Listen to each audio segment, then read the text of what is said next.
Court of Appeals in Albany yesterday, or I should say 2 days ago, upheld rulings dismissing lawsuits that challenged home rule bans on fracking enacted in the upstate towns of Dryden and Middlefield.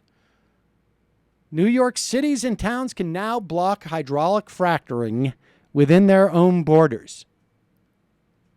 Sadly, folks, this may lead to an abandoning of New York State by the oil and gas industry, which was hoping to go in and prevent cities and towns from protecting their water supply and the nature of their towns.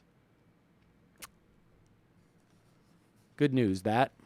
No one is sadder than Andrew Cuomo the Lesser. Yes, Cuomo the Lesser is very sad. Hi, Tom. How are you? I'm pretty good. I just wanted to, make a request. When I heard about earlier in the week about the New York State ruling in terms of now the localities, and I believe it is localities, can decide whether or not to ban fracking in New York State. Right. I was curious if right-wing Mandela had an opinion on how this is going to destroy New York's economy. All right, well, let's check in.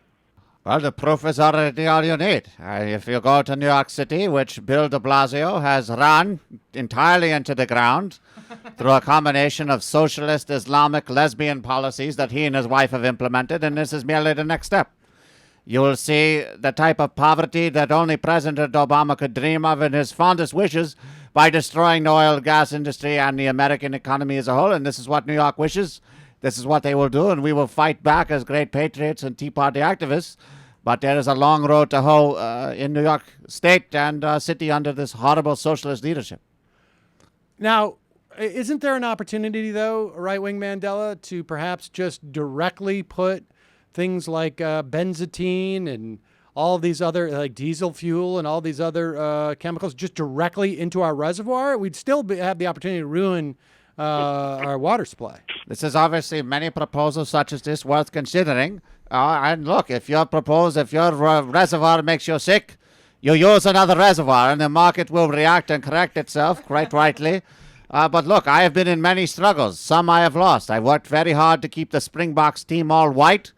There was many things that I have worked on throughout the course of my career.